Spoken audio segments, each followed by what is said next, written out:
আগামী 4 সেপ্টেম্বরের নির্বাচন দিয়ে আবারও স্বাভাবিক কার্যক্রমে ফিরতে যাচ্ছে cricketers welfare association of Bangladesh COAB. নতুন পরিচালনা পর্ষদের নেতৃত্বে ক্রিকেটারদের বিভিন্ন সমস্যা সমাধানে নির্বাচিত সদস্যরা আন্তরিক থাকবেন বলে আশাবাদ ব্যক্ত করছেন সংগঠনটির সদস্য মিনহাজুল আবেদিন নান্নু। নিলয় মজুমদারের রিপোর্ট। গত বছরের আগস্টের পর কোয়াবের পুরনো কমিটি ভেঙে নির্বাচন দিতে গঠন করা হয় অ্যাডহক কমিটি। এরই ধারাবাহিক প্রক্রিয়ায় গঠনতন্ত্রে পরিবর্তন এনে সেপ্টেম্বর অনুষ্ঠিত হবে নির্বাচন, যেখানে সভাপতি পদে লড়বেন সেলিম শাহিদ ও মোহাম্মদ মিঠুন। ক্রিকেটারদের কল্যাণে এই সংগঠন গঠন করা হলেও বিভিন্ন সময় ক্রিকেটারদের সমস্যা সমাধানে কার্যকরী পদক্ষেপ নিতে পারেনি কোয়াব।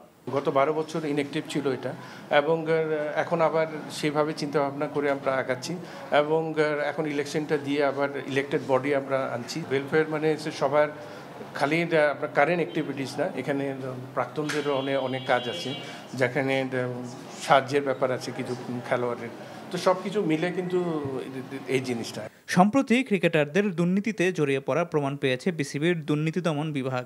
ক্রিকেটারদের আচরণবিধি কেমন হওয়া উচিত এই বিষয়েও কোয়াবের সুস্পষ্ট অবস্থান নেওয়ার সুযোগ দেখছেন মিনহাজুল আবেদিন। অ্যাডহক কমিটিতে যারা আছে এই 13 জন কিন্তু অলরেডি আলোচনা করেছে কিভাবে এগুলি থেকে খেলোয়াড়দেরকে দূরে রাখা যায়।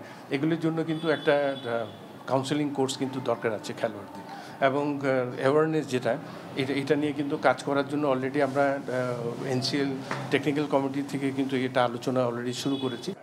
Niloy Majumdar, NTV news, Dhaka. Bundle থাকলে প্রতি সেনমানিতে টাকা বাঁচবে। বিকাশ সেনমানি বান্ডেল কিনে জিতুন প্রতি লেনদেনে।